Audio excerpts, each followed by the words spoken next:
Hello, my Truebies!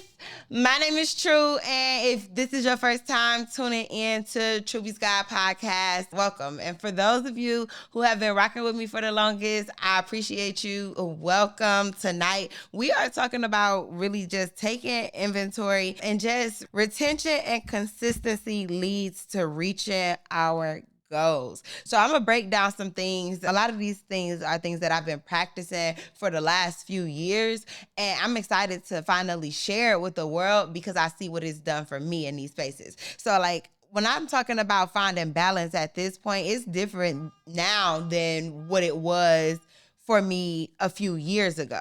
A few years ago, me trying to find balance looked like not knowing what direction I was going in, not knowing what I wanted to do, not knowing what I wanted to offer the world or what I wanted to leave behind.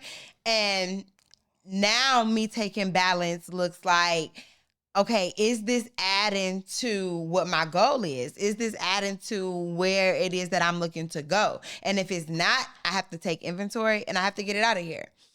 And so I'm in this space now where I'm realizing like I have slowed myself down a lot. I have been the reason why my kids don't know certain things, or I have been the reason why I'm not in certain spaces that I want to be in. And what really made me like hone down on that, the other day I was calling the parents. You know, you guys know I'm at the high school and I'm calling the parents, and I end up having a phone call for like 30-40 minutes with this mom. And the mom is like, she's telling me about her son and how she's like, basically like, I don't know what else to do, right?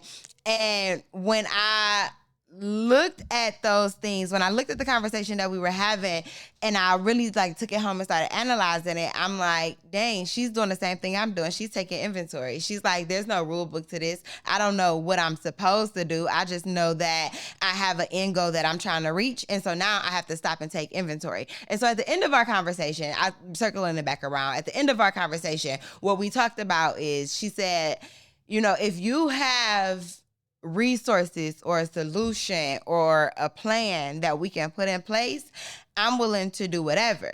And that's what really made me think like, you have to decide to be consistent on what it is that you want. If this mom want what's best for her son, even when he's not responding in the right way, she's going to be consistent on making sure she get the results that she's looking for. And so when I took that home and I internalized that, I'm like, if I want to really provide the things that I want to provide for the world and for my children, and to improve in the ways that I want to improve, then I'm going to take inventory and I'm going to do something different, right? And that all just took me down to like, it takes a village. It takes a village to do something different. I always go inside of this box, you know, to say, I can do it by myself. I don't need nobody. I can do it by myself. And the truth of the matter is, it really takes a village. It takes a village because you cannot do everything. You can't be your therapist, your support person, the shoulder to cry on, the person when you happy and all of those other things. It really takes a village. And so open your hands to your village is my words of encouragement, right? So before I jump into all of these rules, I want to just talk about October 22nd. That's a Saturday. I am doing a free event. It's a lunch and learn. It'll be held at Garfield Heights Library. If you follow me on Instagram, you can register there, but you can actually visit at soulcle.org, SOULCLE.org, and you can register for the lunch and learn, which is taking place October 22nd. So let's get into it, right? In order for the two thing to work, the one thing has to work. We have to take inventory. We have to realize what we want. We have to realize that there's work that has to be done to get into those places.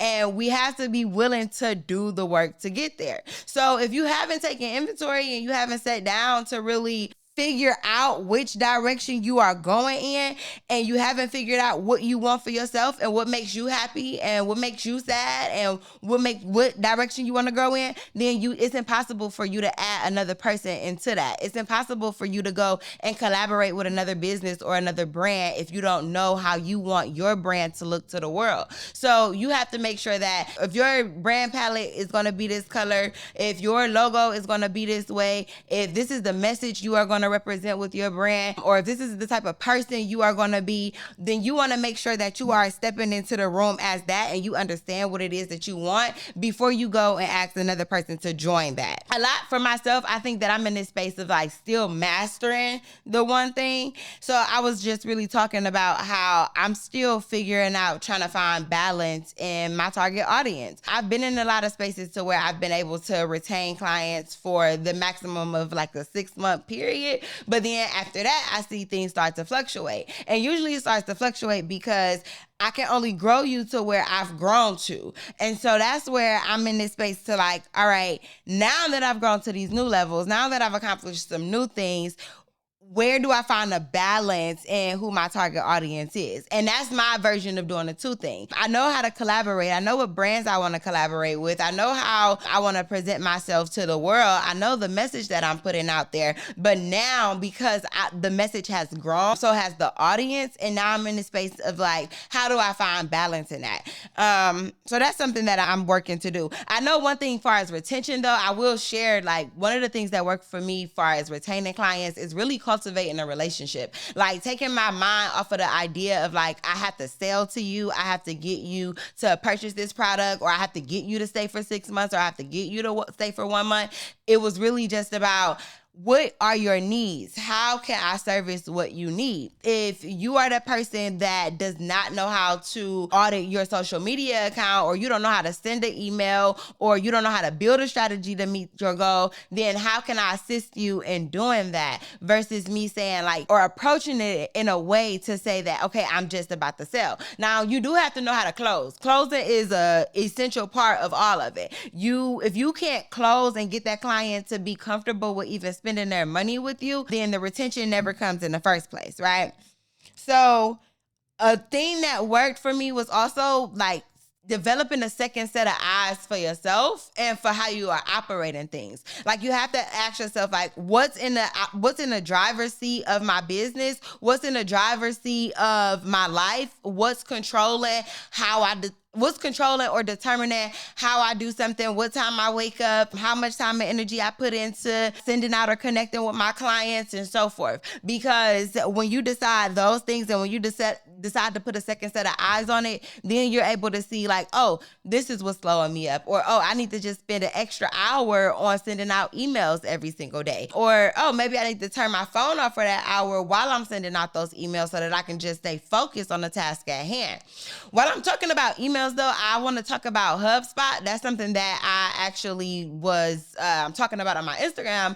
And what I was speaking about was like, that's a customer relationship management system. And it's not that you have to use HubSpot, right? Like they're not paying me to say, hey, go and use HubSpot. So you can use any customer relationship management system. But here's why that's important. It plays a huge role in how you retain your client because you are now monitoring and logging every interaction. So let's say I have a portfolio of dealing with 10 clients, right? And I always tie this into my personal life as well because I have this balance of like being a mom, working a job, and still running a business and all of these other things. But it's like I'll even put my kid's name inside of the customer relationship management system. So it's like if I know that you have something that's due, then let's go ahead and put this in here. So now when I look at my to-do list or when I sit down to get some work done, I can see everything that needs to get done and address every issue and provide a solution to it. So for example, when you use this system, what you're able to do is you can send emails out, you can monitor all of those things from one space,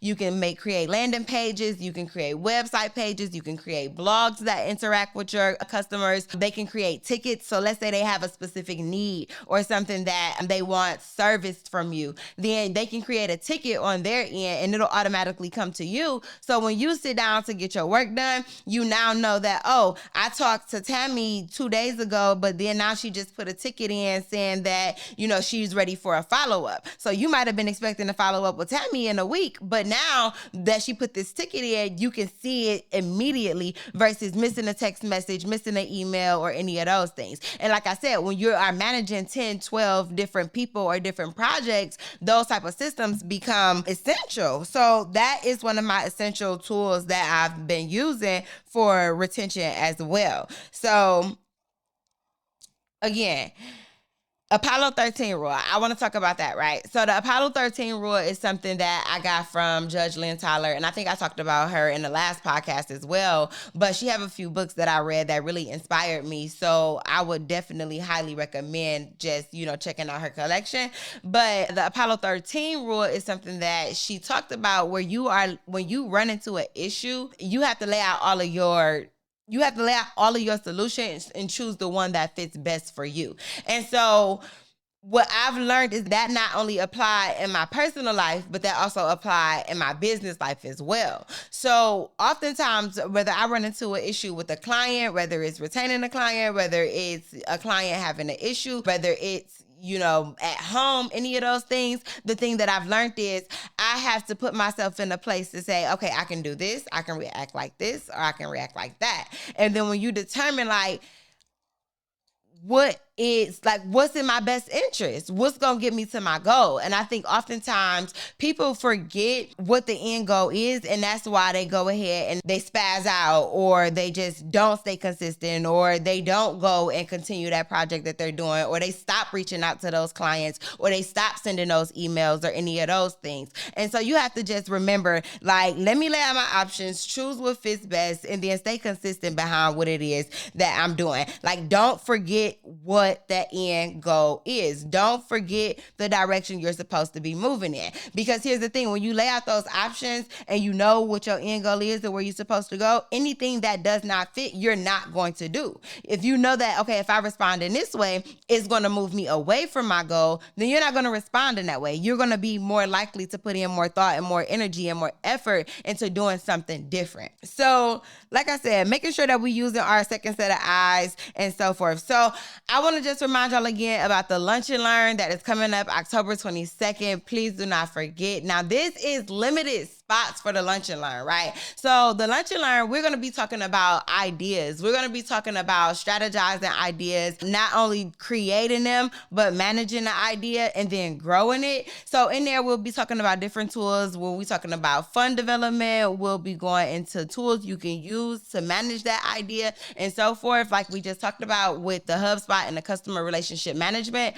But then, like I said, we only have an hour and it's limited spots. So you want to make sure that you, one, register for this event, because those who register are going to get first entry. They are going to get entry first, they're going to be served first, and then anybody else after. But there's very limited spots for it. So make sure that you pay attention to that, or that you get registered for that. So I'm going to jump into some questions that you guys have sent in and take some time to answer those. But first, I want to just do a really quick recap with that. Making sure that we take an inventory. Make sure that we take inventory of where we are now. A way that you can do that, like I said before, is doing that SWOT analysis. What are my strengths, weaknesses, opportunities, and threats? Writing that down inside of a book, inside of a Google Docs, inside of your notes, something of that nature. Analyzing what is my end goal, and is the decisions and the choices that I am making right now benefiting what my end goal is? If they are not, then we need to be cutting it out and doing something different. Remember, retention and consistency. So that is the thing that is going to lead to reaching your goal. If you are not consistent, if you are not retaining information, if you are not making sure that you are staying steady with the flow and building up momentum, then you will not meet your goal. You're going to keep on relearning the same exact lessons over and over until you get it right. So make sure that you are staying consistent with that. In order for the two things to work, the one thing must work first. So make sure that you know what you want. Make sure that you know what you bring to the table. Make sure that you know that you are pouring into yourself, and that you know what legacy you want to leave behind before you go and try to do anything else. Make sure you know what goals you have for your business and for your brand. Make sure that you know that. I think oftentimes people forget that yourself, family, and community tie into each other. It's not like, okay, I can only focus on business and not worry about family. It's not like I can only focus on family and not worry about the community, because all of those things play into each other. So you want to make sure that, again, you master the one thing before the two things can work. Know what you provide, so that way when you go into a collective space, then you know what your role is, what your lane is, and how you can be of service. Making sure that you are developing the second set of eyes for yourself. Make sure that you take yourself outside of the situation, outside of the issues that you are facing, outside of the issues that your business is facing, outside of the fact that you are not retaining a client or that you are not getting a certain result inside of your business, and say, like, what do I need to do differently? Make sure that you see it differently. And then that Apollo 13 rule, making sure that you are actually researching what options you have before you just go into that space of like, forget it, I'm going to give up or I'm going to do something different. Then make sure that you actually analyze what options you have and then choose the one that fits best. And hopefully that's something that's moving you into the direction of what your goal is. And then again, so let's go into these questions really quickly. So what fears are you holding on? What fears? Honestly, being stagnant. Like, I don't want to be stuck.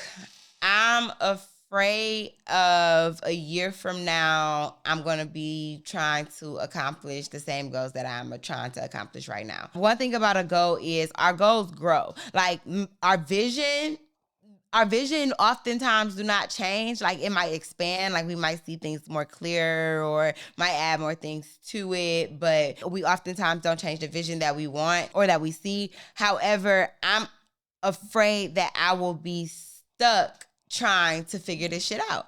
And I don't want to be stuck. So I have a huge fear of that. And I think that's why like I go so hard, or why I'm so adamant on figuring things out or connecting with the right people or putting myself into the right rooms or things of that nature, because I don't want to be stuck. Like, that's something that I'm afraid of. I'm also like, this thing applies not just in self and family, but in business as well. Like, I think I still have abandonment issues, and I want to work on that because I see how it has affected me in business. And oftentimes, like, if we don't deal with the things that has hurt us in our personal relationships or as a child and things of that nature, we'll see it'll start to fuck up the way that we make money.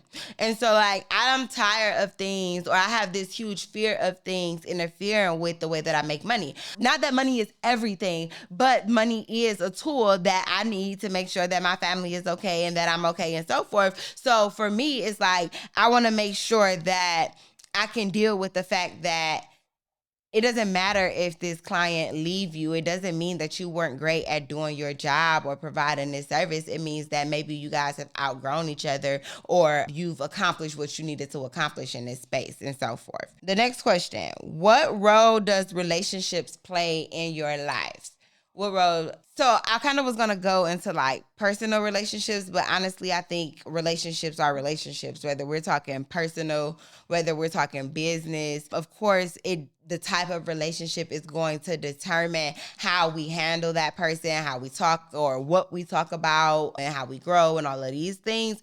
But the role that it plays is like the people around me determines whether the people around me determine where I'm going. And that's just being honest. Like, oftentimes we try to feel like, oh, if we hang around people that are in the wrong crowd, it doesn't mean that we're the same way. But truthfully, it's like, if I'm hanging around my friends who always want to get drunk, I'm 9 times out of 10 going to have a drink as well. And so eventually, like, me having a drink every single night or going out to the club every single night, if it's not a part of getting to what my end goal is, if I'm not the party promoter or the DJ or somebody that's in there making money, then I'm 9 times out of 10 interfering with what my goal is. So for me, relationships play the role in my life of determining where I go. So I'm really cautious around the people I give my time and my energy and the people I allow access to me. If somebody was asking, like, I don't really know like the big thing behind that, but like if the thing is like, you know, how am I determining what people are around me or not around me, that thing just boils down to, do you add to the goal or do you take away from it? Do you add to the bigger picture or do you take away from it? And that's how I determine how I allow individuals around me, my relationships in my life, friends, business. I'm dependent on you. I'm counting on you. I'm trusting you. And so it's important when you have those type of relationships that you value them and that you pour into them in the ways that they need to be poured into. So last question: how do you examine the layers of the relationships in your life? Okay, that's a good one. I guess it's like that first thing is like, what have we been through? Like, what have we been through? have we grown through those things? Did we find a solution for the things that we've been through? If they're, whether it's good, bad, or ugly, like if it was something that was good that was taking place with us, did we actually like duplicate it and continue to build on it and grow and expand? Or did we actually just stay in that space? If it was something that's bad that happened with us, did we find a solution for how we're going to deal with that? Or is it just repeated behavior? And then it's like, what role do you play in meeting the end goal? What role do I play in meeting your end goal? Am I serving the purpose that I need to serve in your life? And are you serving the purpose that I need you to serve in my life? And those are the ways that I examine my relationships. So like, again, everything I'm always going to refer back to, like putting it down on pen and paper, because that's something that I often do so that I can see it and write it and like be able to go back and look at it and check milestones and things of that nature. But you do it on a daily. When you talking and you texting somebody, or whether it's that, or you emailing somebody, you are examining, how is this relationship going? And is it moving in a direction that I want it to move in? And if it's not, then oftentimes you make the decision to do something different. And if you don't do something different, then you get the same results. And so the same thing apply for me. I'm no different. I examine the relationships daily, weekly, monthly, to make sure that I am getting the results that I want to, and that is moving me to my goals. So yeah, moral of the story, if you don't grow, it's not living. That I gotta give that quote to my son. So shout out to Snack, because he said that. We were like riding in the car and he like, Mom, like if something isn't growing, it's not living. Like I learned about living organisms today. So like that's what I want to leave y'all with. If it's not growing, is not living. If you are not growing in the direction you desire to grow in, then you are not living the way that you can be living. You are not living the way that you deserve to be living. You are not living the way that you're supposed to be living. So get off your ass, retain some information, be consistent with the things that you are doing, and make sure that you continue to build momentum. Make sure that you're putting yourself in the right rooms, in the right spaces, to make sure that you are growing and meeting your goal. So troops, I know today wasn't a long episode, but I thank y'all for rocking with me, how y'all rock with me. If this is your first time joining and tuning in, thank you. I hope that you join us with next episode, and go back and catch up on the previous episodes. Anywhere you can find a podcast, you can find a Truebies Guide. So thank y'all for tuning in to a Truebies Guide. I am True, your host, and I will see y'all next week.